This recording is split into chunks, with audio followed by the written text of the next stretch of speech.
فرمایا یحب الصالحین ولا یعمل عملهم، یہ صالحوں کی باتیں تو کرتا ہے، صالحین کو پسند تو کرتا ہے، یہ اپنے پروگرامز میں، اپنی مجالس میں، اپنی محافل میں، اپنی نشستوں میں کبھی آیت اللہ بہجت کی باتیں کرتا ہے، کبھی آیت اللہ قاضی کی باتیں کرتا ہے، یعنی پسند تو کرتا ہے ان کو لیکن ان کی باتوں پر عمل نہیں کرتا۔ فرمایا وَيَبْغِضُ الْمُذْنِبِينَ وَهُوَ أَحَدُهُمْ، عجیب مولا کا جملہ ہے، فرماتے ہیں مذنب اور واہ گنہگاروں واہ، سے سبحان نفرت اللہ، کرتا ہے، سبحان اللہ، ان پر سبحان تبرہ اللہ، کرتا واہ، ہے، ان کو برا بھلا کہتا ہے، ہر جگہ پر اپنے گنہگاروں سے بغض رکھتا ہے، لیکن فرمایا اور وہ خود انہی میں سے ایک ہے، یعنی ان سے بغض رکھ رہا ہے بلکہ ان کے اعمال میں ان کے ساتھ شریک ہے۔ اور امام فرماتے ہیں یقصر اذا عمل ویبالغ اذا سأل، جب یہ کوئی کام کرنے پر آتا ہے، یعنی کوئی نیکی نماز پڑھنے پر آتا ہے، جتنا گھٹا سکتا ہے اس کو گھٹاتا ہے۔ بھائی چھوٹی سی تسبیح جناب زہرا ہے اس کو بھی ترک کر دیتا ہے، کہتا ہے مولانا صرف واجبات کو میں ادا کروں گا، میں صرف ذکر رکوع کروں گا لیکن بعد میں صلوات نہیں پڑھوں گا۔ ویبالغ اذا سأل، لیکن جب کچھ مانگنے پر آتا ہے تو خدا سے ہر کچھ مانگنا چاہتا ہے، یعنی دنیا کی ہر چیز اسے چاہیے لیکن جب عمل میں آتا ہے تو بہت کم۔ سبحان فرمایا اللہ، الناس سبحان فی اللہ، الدنیا واہ، بالاموال وبالآخرۃ بالاعمال، اے لوگو دنیا میں تم اپنے مال سے پہچانے جاؤ گے، کون صاحب؟ وہ صاحب جس کے پاس بڑا گھر ہے، جس کے پاس بڑی گاڑی ہے، لیکن فرمایا آخرت میں تم مال سے پہچانے نہیں جاؤ گے۔ مولا فرماتے ہیں جب دنیا سے چلے جاؤ گے اور تمہارے بدن کو کفن میں لپیٹا جائے گا اور پتھر تمہاری قبر کے اوپر رکھا جائے گا، وہاں پر تمہیں پتہ چلے گا وبالآخرۃ بالاعمال، وہاں پر تمہاری پہچان تمہارا عمل ہوگا۔ سبحان اللہ، سبحان اللہ، بہت عمدہ۔ ناظرین جو ہے وہ گفتگو کو مزید جو ہے وہ آگے بڑھائیں گے۔ مولانا سید علی رضا جان کاظمی صاحب، آپ نے بھی ہمیں قوم سے جوائن کیا ہوا ہے۔ رسول کریم صلی اللہ علیہ وآلہ وسلم کی حدیث ہے کہ روزہ رکھو تاکہ صحت پا جاؤ، تو روزے کا صحت سے کیا ربط بنتا ہے؟ واضح حدیث موجود ہے، اس کو ذرا کھولیے، اس پہ ذرا روشنی ڈالیے قبلہ۔ بسم اللہ الرحمن الرحیم۔ جی ہاں، جس حدیث کی طرف آپ نے اشارہ کیا جس میں حضور پاک فرما رہے ہیں سومو تصوحو، روزہ رکھو اور خداوند متعال تمہیں صحت عطا کرے گا۔ اور روزہ در صحیح، حقیقت ایک صحت کا سیکرٹ ہے اور صحت کا راز ہے۔ اور آج جس صدی میں 14ویں صدی میں ہم رہ رہے ہیں، 21ویں صدی میں ہم رہ رہے ہیں، ان ٹیکنالوجی اور سائنس کی بدولت یہ تمام حقائق جو رسول اللہ نے ہم کو سکھائے تھے وہ عیاں ہوئے جا رہے ہیں اور برملا ہوئے جا رہے ہیں۔ آپ کو ایک ریفرنس دے دوں، پروفیسر یوشی نوری اوسمی، پروفیسر یوشی نوری اوسمی ایک جاپانیز پروفیسر ہے جس کو 2016 میں نوبل پرائز ملی تھی فزیولوجی اور میڈیسن کے حوالے سے۔ 2016 میں یہ نوبل پرائز ونر ہے پروفیسر یوشی نوری اوسمی۔ اچھا، ان کو کس لیے نوبل پرائز ملا اور ان کا کمال کیا تھا؟ دیکھیے میں آپ کو ایک کوٹیشن بتا دیتا ہوں کہ ان کی جو ڈسکوری تھی پروفیسر یوشی نوری اوسومی کی، جو ایک جاپانیز پروفیسر ہیں، ان کی ڈسکوری یہ تھی کہ انہوں نے ایٹوفیگی کو ڈسکور کیا تھا۔ اب ایٹوفیگی ہوتا کیا ہے؟ ایٹوفیگی کے بارے میں جو سائنٹیفک ریسرچ وہ یہ بتاتی ہے autophagy, because autophagy in 1990s what was discovered، یہ ہے کیا؟ What is autophagy؟ کہہ رہے ہیں کہ self-devouring is a natural and regulated mechanism of the cell that eat unnecessary components, and it allows the recycle of good component during autophagy. The cell destroys the virus, bacteria, and get rid of damaged structures. اب یہ بتا رہے ہیں کہ ایٹوفیگی ایک ایسا process ہے جو بھوک کے نتیجے میں آتا ہے۔ جب انسان 10 12 یا 9 گھنٹے بھوک سے رہتا ہے اس کے بعد نتیجے میں یہ پروسیس شروع ہو جاتا ہے۔ اچھا، اس پروسیس میں ہوتا کیا ہے؟ اس پروسیس میں یہ ہوتا ہے کہ آپ کے جو اچھے سیل ہیں، جو طاقتور سیل ہیں، اچھے خلیے ہیں، وہ آپ کے کمزور خلیوں کو، کمزور سیلز کو کھا جاتے ہیں۔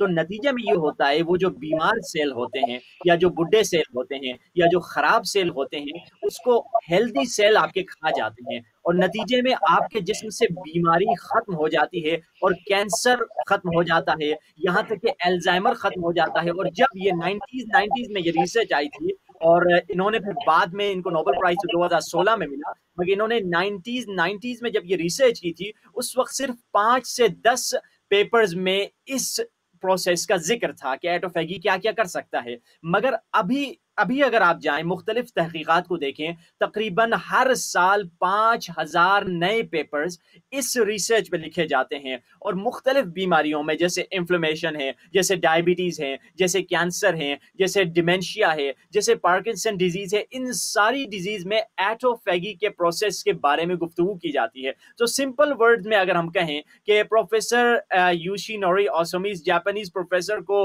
نوبل پرائز کیوں ملا؟ نوبل پرائز انہیں اس لیے ملا کیونکہ کیونکہ انہوں نے 21ویں صدی میں آ کر روزے کو ڈسکور کیا در حقیقت، اور روزے کو ڈسکور کرنے کے نتیجے میں ان کو انعام ملا اور نوبل پرائز ملی۔ اب اس کے بعد ذہن میں رسول اللہ کی، مولا علی علیہ السلام کا وہ خوبصورت جملہ آ جاتا ہے کہ مولا علی علیہ السلام فرماتے ہیں کہ داؤک فیک وما تبصرو، کہ تمہاری بیماری تمہارے اندر ہے اور تم دیکھتے نہیں، ودواؤک منک ولا تشعر، اور تمہاری دوا بھی تمہارے اندر ہے مگر تم اسے محسوس نہیں کرتے۔ اور پھر مولا فرماتے ہیں اتزعم انک جرم صغیر وفیک انطوى العالم الاکبر، کیا تو سمجھتا ہے کہ تو چھوٹی سی مخلوق ہے جبکہ پوری کائنات تمہارے اندر چھپی ہوئی ہے۔ حقیقت میں پوری کائنات انسان کے اندر چھپی ہوئی ہے۔ اور روزے کا ایک یہی بہت عظیم فائدہ یہ ہے، یہاں تک کہ کینسر کی ڈیزیز کو روزہ روک بھی سکتا ہے، اور کئی مقامات پر کینسر کی ڈیزیز کا علاج بھی روزے سے ممکن ہے۔ اب دیکھیے ایک حدیث اسی کے متعلق میں امام جعفر صادق علیہ السلام کی بتا دوں، بڑی خوبصورت حدیث ہے، مستدرک الوسائل میں ہے کہ مولا فرماتے ہیں الجوع ادام المؤمن، کہ مومن کے لیے سالن اس کا بھوک ہے۔ ہم کہتے ہیں نا کون سا سالن آج کھائیں گے، آج مرغی کا سالن کھائیں گے، آج گوشت کا سالن، آج کدو کا سالن، آج سبزی کا سالن کھائیں گے۔ مولا فرما رہے مومن کے لیے بھوک اس کا سالن ہے، وغذاء للروح، اور روح کے لیے بھوک ایک غذا ہے، وطعام للقلب، اور یہی بھوک طعام اور غذا ہے آپ کے دل کے لیے، مومن کے دل کے لیے۔ اور آخر میں فرمایا وصحۃ للبدن، اور یہی جو روزہ رکھنا ہے اور بھوک کاٹنا ہے وہ در حقیقت جسم کے صحت کا سبب ہے۔ اب مختلف احادیث اور مختلف ریسرچ بھی یہی بتا رہی ہے کہ ہم روزہ جب رکھتے ہیں، اور اسی لیے کہا گیا ہے کہ بہتر ہے کم از کم ہفتے میں ایک روزہ بندہ رمضان کے علاوہ ہفتے میں 1 یا 2 روزہ ضرور رکھے، جمعے کو یا جمعرات کو، جو اس کی صحت میں اس کے جسم سے بیماری کے نکلنے کا سبب بنتا ہے۔ نہ صرف بیماری کے نکلنے کا سبب بلکہ آپ کی لمبی عمر میں بھی روزے کی تاثیر ہے۔ اور وہ کہاں پہ اور کس نے کہا اور ریسرچ کہاں ہوئی، ایک ریسرچ آپ کے سامنے بتا دے رہا ہوں جس کا ایکچولی ٹاپک یہ ہے کہ فاسٹنگ فار لانگیٹیوٹی، روزہ رکھنا لمبی عمر کے لیے۔ یہ کہاں پہ ریسرچ آئی؟ یہ مشہور جو جرنل ہے، سائنس کا جرنل ہے جو نیچر کے نام سے، اس میں ریسرچ آئی جس میں کہتے ہیں dietary restriction can extend life spam in various species, کہ اگر ہم ڈائٹری ریسٹرکشن، فوڈ کی ریسٹرکشن اپنی زندگی میں لے کر آ جائیں تو یہ کئی جانوروں پر جو تجربہ کیا گیا اس میں دیکھا گیا کہ یہ لائف اسپیم بڑھا سکتا ہے، can also extend life span and reduce the age related disorder. نہ صرف انسان کی لمبی زندگی کا سبب بنتا ہے روزہ، بلکہ جو بڑھاپے کی وجہ سے بیماریاں آتی ہیں اس کی بھی رکاوٹ کا سبب بنتا ہے۔ یعنی روزہ رکھنا صحت، نہ صرف آپ کو صحت دے گا بلکہ لمبی عمر کا بھی سبب بن سکتا ہے۔ جیسے سبحان وہ اللہ۔ ایک واقعہ ہے کہ 2 لوگ تھے، جا رہے تھے ساتھ میں، ایک امیر تھا ایک فقیر تھا۔ امیر جو تھا دن میں 3 دفعہ کھاتا تھا، فقیر 1 مرتبہ یا 2 مرتبہ کھاتا تھا۔ کسی شہر میں گئے، ان کو کسی نے جاسوس سمجھ کر جیل میں ڈال دیا، 1 ہفتہ جیل میں پڑے رہے۔ پھر بعد میں شہر والوں کو پتہ چلا ارے بھائی یہ تو بیچارے جاسوس نہیں تھے، یہ تو بے گناہ تھے۔ کہا چلو ان کو جا کے آزاد کر دیتے ہیں۔ جب زندان باندھ، جب جیل والا بندہ جاتا ہے، سپاہی زندان اور جیل کا دروازہ کھولنے، دیکھتا ہے وہ جو امیر تھا، موٹا تازہ تھا، وہ مر چکا ہے، اور جو کمزور بالکل پتلا سوکھا سا فقیر تھا وہ زندہ ہے۔ حیران ہو گیا کہ یہ فقیر کیسے زندہ ہے جبکہ یہ کمزور بھی تھا، یہ پتلا بھی تھا، مگر وہ موٹا بھی تھا، صحت مند بھی تھا۔ پھر پتہ چلا کہ یہ فقیر تھا، اس کو بھوک کی عادت تھی، اور بھوک کی عادت کی وجہ سے اس عادت کو اپنی زندگی میں اپنا چکا تھا، اور اب اس کو 1 ہفتہ کھانا نہیں ملا تو پھر بھی زندہ رہا۔ مگر وہ بندہ جس کو جو ہر 5 گھنٹے 6 گھنٹے 8 گھنٹے پہ کھانے کا عادی تھا، اس کو کچھ دیر کھانا نہیں ملا تو بھوک کی وجہ سے وہ اپنی زندگی کھو بیٹھا۔ مر گیا۔ یعنی یہ تمام فائدے ہیں بھوک کے انسان کی لائف اسٹائل میں۔ بہت عمدہ، بہت عمدہ۔ سید محمد رضا جان کاظمی صاحب قبلہ، سوال گو کہ بہت مختصر ہے مگر اس کا باطن جو ہے بڑا عمیق ہے، بہت گہرا ہے، اور پروردگار نے بھی قرآن میں اس کا اشارہ دیا کہ ہم جو ہے وہ شکر گزار بندے نہیں ہیں۔ وجہ کیا ہے؟ ہم کیوں شکر ادا نہیں کرتے؟ پروردگار تمام چیزیں اس نے ہمیں دے رکھی ہیں، اگر ایک عضو ہمارا کسی دن دکھ رہا ہوتا ہے یا کام نہیں کرتا تو ہمیں اس کی جو ہے وہ احساس ہوتا ہے کہ وہ کتنا قیمتی تھا، مگر یہ ہمارے ساتھ فریکوینٹلی ہو رہا ہوتا ہے، یہ پوری زندگی چلتا رہتا ہے، ہم اس کا احساس بھی کرتے ہیں، مگر پھر بھی ہم صحیح سے شکر گزار بندے نہیں بنتے۔ اس کی کیا وجہ ہے؟ بسم اللہ الرحمن الرحیم۔ دیکھیے ہم شکر اس لیے نہیں کرتے کیونکہ ہمیں احساس نہیں ہو رہا کہ اللہ نے کتنی عظیم نعمتیں ہمیں دی ہیں. جب مجھے ایک نعمت کا احساس نہ ہو، میں ریئلائز ہی نہ کروں، فیل ہی نہ کروں کہ میرے پاس کتنی عظیم نعمتیں ہیں، تو میں اس کا شکر کہاں کروں گا. میں یہاں ایک واقعے سے آپ کو مثال دے کر انشاءاللہ گفتگو کو آگے بڑھانا چاہوں گا. ایک ڈرائیور کا واقعہ ہے. تو ہم ٹیکسی میں بیٹھے تھے، ڈرائیور صاحب نے کہا کہ بھائی ہم غریب ہیں، ہم بیچارے پیسے والے نہیں ہیں، ہمارے پاس کچھ بھی نہیں ہے. اور وہ گلا شکوا کر رہا تھا کہ اللہ نے ہمیں کچھ بھی نہیں دیا. تو میں نے کہا بھائی یہ کیا باتیں کر رہے ہیں آپ. میں نے اس سے کچھ سوال پوچھے. ان سوالات کے بعد آخر میں اس کو بھی احساس ہو گیا کہ بڑا امیر ہے. میں نے کہا یہ جو ایک ہاتھ اللہ نے تمہیں دیا ہے، اگر کوئی آئے اور کہے بھائی ہم آپ کو 10 ملین دیں گے، یہ ایک ہاتھ کاٹ کے پھینک دو یا ہمیں دے دو، کیا دو گے؟ اس نے کہا پاگل ہو گیا. میں نے کہا چلو آگے بڑھو. میں نے کہا دوسرا ہاتھ تمہارے پاس ہے، کسی نے آگے کہا 20 ملین تمہیں دیتے ہیں، یہ دونوں ہاتھ دے دو، دو گے؟ اس نے کہا پاگل ہو گیا. کرتے کرتے میں نے کہا اگر کوئی تمہیں 50 ملین دیتا ہے، کہتے 2 آنکھیں دے دو، نکال کے دے دو، اب پھینک دو یا ہمیں دے دو، کیا دو گے؟ اس نے کہا میں پاگل ہوں کیا. کرتے کرتے تمام اعضاء کا جب حساب کتاب کیا، وہ بیچارہ فقیر ڈرائیور جو کہہ رہا تھا میں غریب ہوں، وہ بڑا ملینر بلینر نکل گیا. اتنی عظیم نعمتیں ہمارے پاس ہیں مگر ہمیں احساس نہیں ہوتا، ہم اس کا شکر نہیں کرتے. میں ایک اور نعمت کی طرف اشارہ کروں. روایت میں ملتا ہے، حدیث میں ملتا ہے، لوگوں جب تم واش روم جاتے ہو، اب یہ جتنے سننے والے دیکھنے والے ہیں نہیں معلوم میں سے کتنے لوگ اس روایت اس حدیث پہ عمل کرتے ہیں. روایت میں کہ جب تم واش روم جاتے ہو، ٹوائلٹ جاتے ہو، تو جب یورین نکلتا ہے، جب کچرا تمہارے بدن سے نکلتا ہے، بولو میرے اللہ تیرا شکر کہ یہ نکل گیا.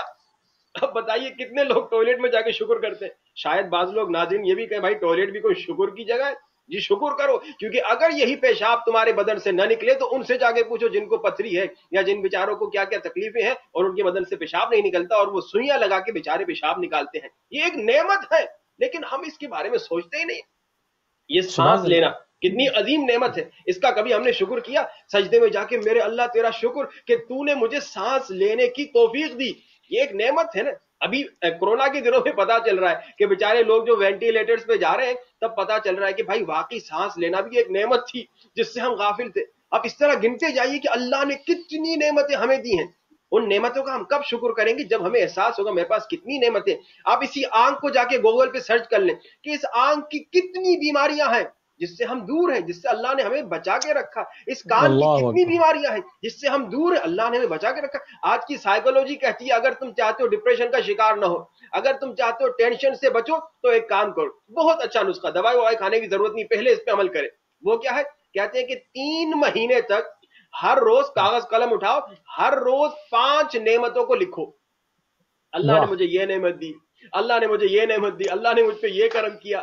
3 مہینے کے بعد دیکھو کتنی بڑی لسٹ بن جاتی ہے کہ اللہ نے تم پہ اتنا کرم کیا اور پھر بھی تو غافل، پھر بھی تو اللہ کا شکر. ہم ڈپریشن میں کیوں جاتے ہیں، ہم ٹینشن کیوں لیتے ہیں جب ہم یہ کہتے ہیں میرے پاس کچھ نہیں، اس کو اللہ نے یہ دیا، اس کو اللہ نے یہ دیا، مجھے اللہ نے کچھ نہیں دیا. لیکن جب میں گننا شروع کروں گا، لکھنا شروع کروں گا ہر روز 5 نعمتیں 3 مہینے تک، تب پتا چلے گا کہ بھائی کتنی نعمتیں اللہ نے مجھے دی.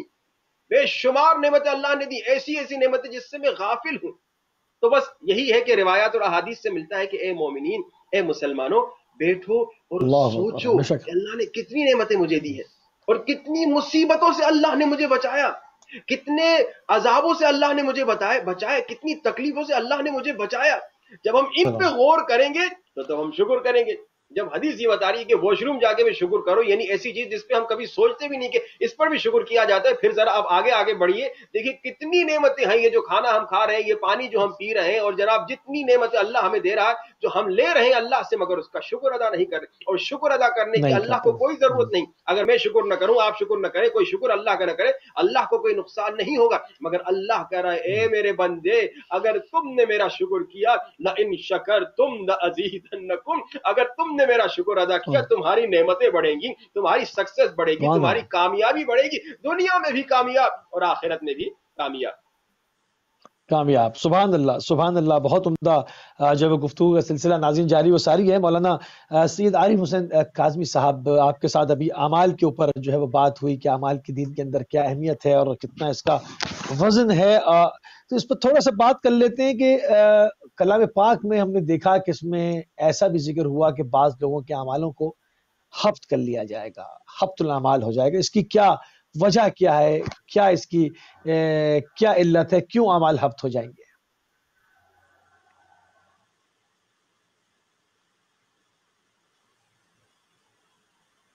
عمل کی اہمیت کو نہیں سمجھیں گے، اس کے بعد ہمیں مقام حق سمجھ میں آئے گا۔ ہر انسان کو صحیح، یہ سوچنا چاہیے کہ کہیں ہو سکتا ہے ذہن میں یہ سوال پیدا ہو کہ مولانا کہہ رہے ہیں کہ آپ عمل کو پرائرٹی دیں، تو کیا ہم شادی کرتے ہیں حلال کے ذریعے سے، کیا یہ عمل نہیں ہے؟ ہم حلال کاروبار کرتے ہیں، کیا یہ عمل نہیں ہے؟ دیکھیے ساری چیزیں لوازمات زندگی ہیں۔ عمل سے مراد کار خیر ہے، یعنی زندگی میں جو کار خیر ہے اس کو پرائرٹی دو، اس کو فرسٹ پہ رکھو، دوسری چیزوں کے سیکنڈ پہ رکھو۔ اب دوسری چیز مد نظر رکھنی چاہیے کہ کار خیر خیر ہوتا ہے، جس طرح معصوم فرماتے کہ گناہ نہ کوئی چھوٹا ہوتا ہے نہ کوئی بڑا ہوتا ہے۔ اگر کوئی اپنے گناہ کو چھوٹا سمجھے اس نے سب سے بڑا گناہ کیا ہے، نافرمانی تو پروردگار عالم کی۔ اسی طرح کار خیر نہ کوئی چھوٹا ہوتا ہے نہ کوئی بڑا ہوتا ہے، کوئی بھی بڑا خیر کا ہوتا ہے۔ کام ایون بہت چھوٹا انسان اس کو انجام دے۔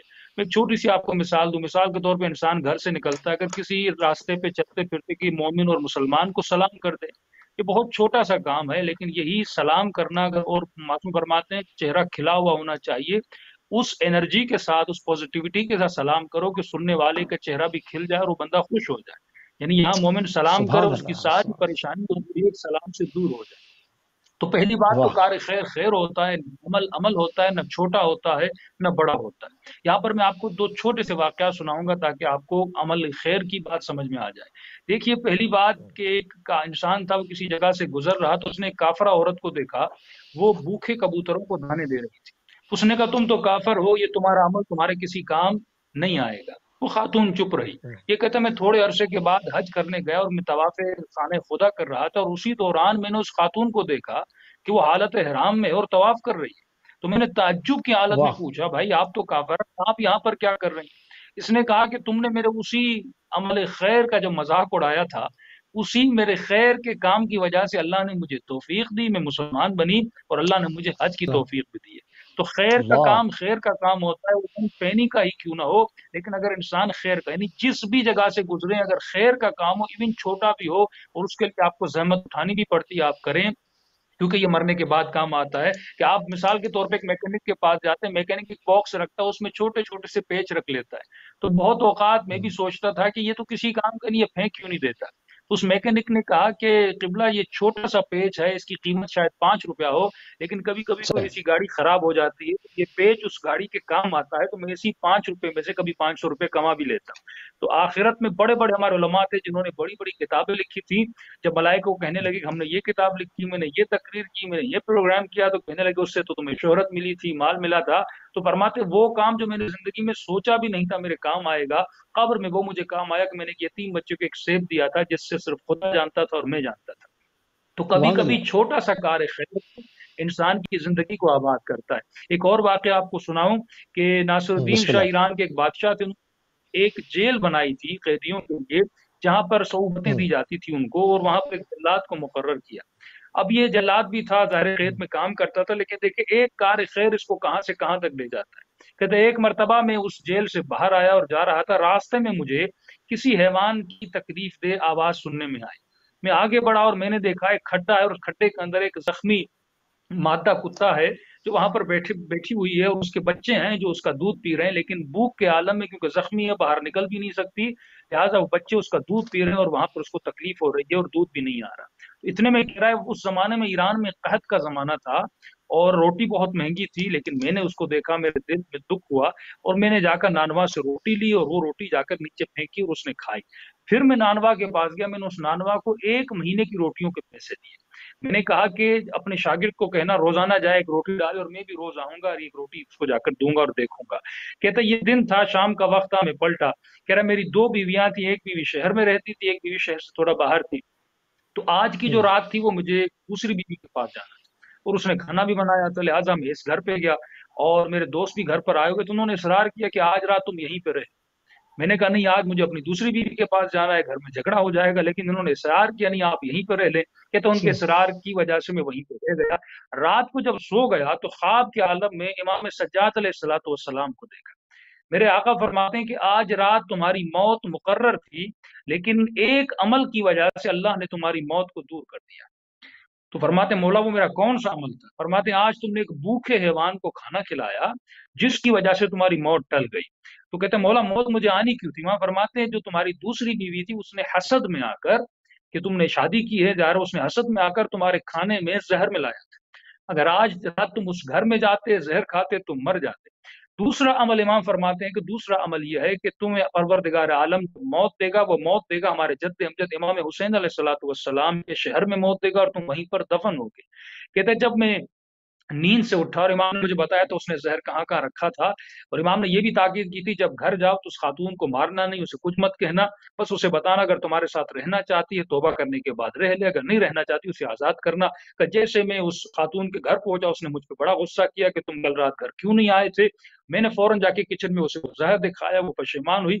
خلاصہ یہ کہ اس خاتون نے ان سے طلاق لے لی، لیکن کہتا ہے کچھ عرصے کے بعد اسے ناصر الدین شاہ کے دربار جو کام کرتا تھا وہاں پر بھی اس نے استعفیٰ دیا۔ کہتا ہے اتفاق سے ایک قافلہ کربلا جا رہا تھا، میں اسی قافلے کے ساتھ مل کے کربلا روانہ ہوا اور وہیں پر رہ لیا، اور امام حسین کی زیارت کرتے کرتے اس کی روح پرواز ہوئی اور اسے وہیں پر دفن کیا گیا۔ تو آپ دیکھ رہے ہیں ایک چھوٹا سا عمل بھی انسان جب زندگی میں کرتا ہے، اس عمل کی وجہ سے پروردگار عالم اس انسان کو کتنا بڑا اجر دیتا ہے۔ اب آپ کے سوال کے آخری ایک روایت پڑھوں گا کہ پروردگار کے بارگاہ میں عرض ہے کہ خداوند عالم ہم سب کو باعمل بنائے، یہی حسد کہ معصوم فرماتے ایاکم والحسد، اے مومن حسد سے بچنا، کہ یہ حسد جو ہے وہ تمہارے عمل کو تباہ و برباد کر دیتا ہے۔ ایک مرتبہ تم ایک مہینے کے روزے رکھتے ہو لیکن یہی ایک عمل کہ معصوم فرماتے ہیں یہ حسد اتنی بڑی برائی ہے کہ جس طرح آگ لکڑی کو کھا جاتی ہے، اسی طرح اگر مومن کسی مومن سے حسد کرتا ہے وہ حسد اس کو قاتل بھی بنا سکتا ہے، ایون دل ہی دل میں اگر یہ کسی سے حسد کرتا ہے تو اس کے اعمال تباہ و برباد ہو جاتے ہیں۔